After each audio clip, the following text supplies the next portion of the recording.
We had heard from members of the administration before that the president would deliver an optimistic or an aspirational speech. That was prior, for example, to his inaugural address, which critics, many of them, found to be anything but. I would say if then, 6 weeks ago, he was throwing verbal grenades at members of Congress, tonight he was offering a kind of olive branch. And I think you heard a little bit of the influence of all of his top advisors there. A little bit of Steve Bannon, his chief strategist, in the idea of America First, but a little bit of his chief of staff, Reince Priebus, and others, when you look at some of the proposals that he pushed forward as wanting to see Congress do. I would also note this. From the very beginning, the president set a tone that this speech would be different. Remember those opening few lines? It was a full-throated condemnation of hate crimes, and that is something that he had come under fire before in the past for not speaking out strongly enough. This was the president coming out and saying, tonight is different. A profoundly different speech from the president, without anger or blame. After his inaugural address in January that spoke of shuttered factories scattered like tombstones and American carnage, tonight's speech rested on words including rebirth, hope, opportunity, and common good. Also, the fewest personal pronouns of any Trump speech we've ever heard, a speech more about we instead of a speech about me. I think Republicans did, and I think it'll have a good impact on Democrats too. Donald Trump may have been inaugurated on January the 20th, but I think he became president tonight. Nor the moment when the widow of Navy SEAL Ryan Owens, Karen Owens, was recognized by the president was one of the most moving of any address like this that I can ever remember. Agreed. I mean, the most solemn responsibility of the commander-in-chief is to honor and to take care of veterans. And he did that tonight. I think we saw the long-awaited pivot, not a change of positions, but what we saw is Donald Trump evolve from candidate to president, from politics to governing, from talking about divisive issues to leading America into the future. That's going to reassure Republicans in Congress, and I think it's going to make it much more difficult for Democrats to attack him. And she was so visibly moved. She received a standing ovation by members of both parties, and it was a very nice moment to honor the loss of life and his sacrifice for our country in this raid that was aimed at AQAP in Yemen. It was just a very different speech for Donald Trump. He repeatedly reached across the aisle to Democrats, and you mentioned it. He talked about unity. He said, why not join forces to finally get it done? It's a speech like I've not heard from him before. John Dickerson. I was thinking as I was watching this, particularly the end of the speech, is this the same Donald Trump that we saw give that speech on the western front of the Capitol for the inauguration, where he talked about American carnage and where he lashed out at the political class, both parties? This was an entirely different message. When we understand a politician's motives and like them, we trust them. And Donald Trump, I think, let us see, he spoke about what was in his heart. And I think that's going to help on both sides of the aisle. He hit some of his campaign themes. He talked about the wall. He talked about extreme vetting.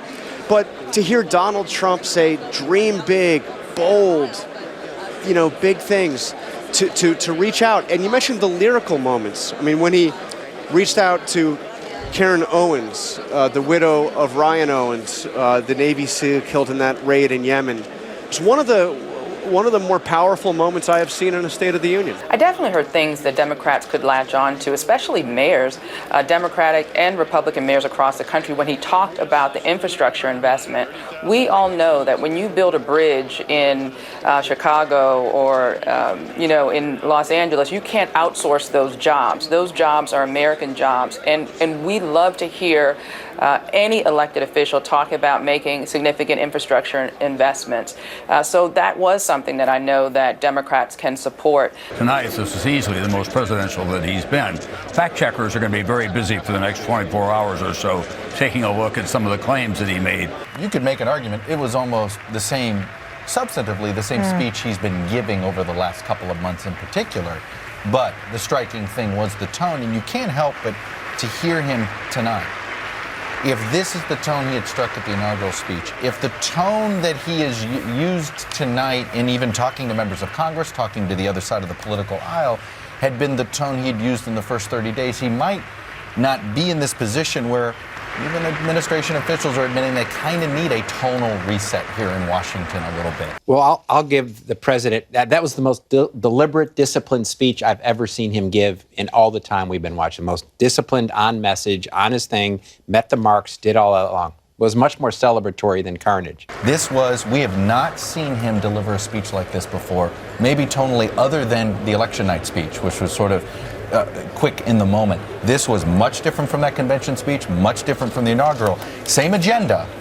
And the question is, by selling it in a softer way, which is still in many ways a controversial agenda to some people, does it win over some converts in the middle? I think that's going to be something to look at. A truly extraordinary moment. Corinna Owens William Ryan Owens was her husband.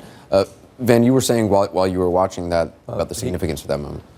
He became president of the United States in that moment, period. Yeah, I think we both are agreeing with Chuck here. I mean, in terms of his delivery, in terms of style, in terms of tone, this was a Trump we haven't seen on those other two big set-piece nights, the Republican convention and then the inaugural speech. This was a Trump who felt like he was finding his voice in the sense that here it was a scripted thing. Yes, he was on teleprompter. Yes, it was a prepared speech, but he ad-libbed. He clearly felt loose and conversational, and a genuine moment inside that hall tonight when he introduced the widow of the Navy Special Officer Ryan Owens. And, I think in terms of emotion, that clearly was a high point, and he handled that very well. There are a lot of people who have a lot of reason to be frustrated with him, to be fearful of him, to be mad at him. But that was one of the most extraordinary moments you have ever seen in American politics, period. And he did something extraordinary. And for people who have been hoping that he would become unifying, hoping that he might find some way to become presidential, they should be happy with that moment. For people who have been hoping that maybe he would remain a divisive cartoon, which he often finds a way to do, they should begin to become a little bit worried tonight. Because that thing you just saw him do, if he finds a way to do that over and over again, he's going to be there for 8 years. Now, there is a lot that he said in that speech that was counterfactual, that was not right, that I oppose and will oppose. But he did something tonight that you cannot take away from him. He became president of the United States.